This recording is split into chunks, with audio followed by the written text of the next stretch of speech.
Now we've backed up our footage and everything's safe. We have peace of mind. It's on 2 different hard drives. We've got our project file up and running. What's the first step that we have to do? The first step, whether you can do it potentially at the end of each shooting day or you do it at the end of your production, it doesn't really matter. But the next step would be syncing the audio to your picture. It'll make your editor's life a lot easier if you can hand him over clips that have the audio and the video sunk together. There's also proxies too.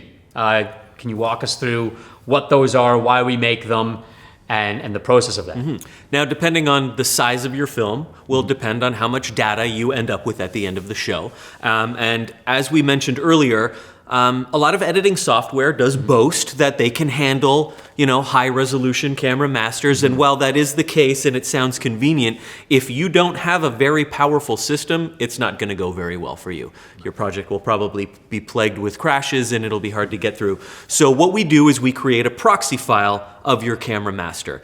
That happens after the audio gets sunk. So what you then have is a low resolution clip, most likely 1080p. You can go even smaller, 720p if you want. But that's what the editor will then take into their editing system, and they can cut the show with much more ease. Their systems will be optimized and can run a little faster, and it minimizes the risk of crashes and stuff like that that typically happen with a consumer system at home when you're trying to edit a large amount of footage. Right. You may have the most up-to-date software, but if your laptop or if your computer in general is a bit older or it doesn't have enough RAM or all these other specs, if it can't handle the higher res footage and the larger data files, then as Ryan said, it's going to crash.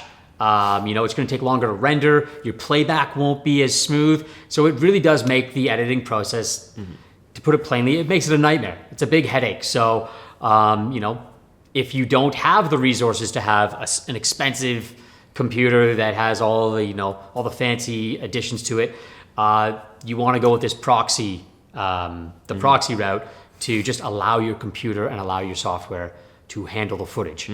You've created the proxies, you've edited with the proxies, but then what's the step after that? Like, how do you go back to the regular footage? So we call this process onlining or conforming. Now, on a much bigger project, if you can afford that, it would happen at a lab.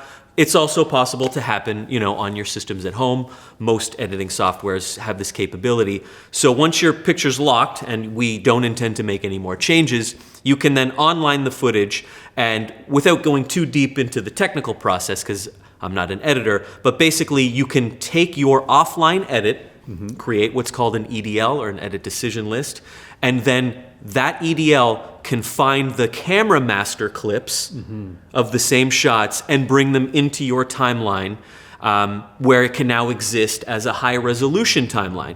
That's mostly fine for consumer computers because you're not going to be editing and manipulating the high resolution footage. If it's already done, it shouldn't be too taxing on your system, but what you might experience is potentially a struggling playback, depending on your system. But ultimately, you get rid of your proxies and your lower resolution clips and replace them with the higher resolution clips, and then you are ready to do outputs.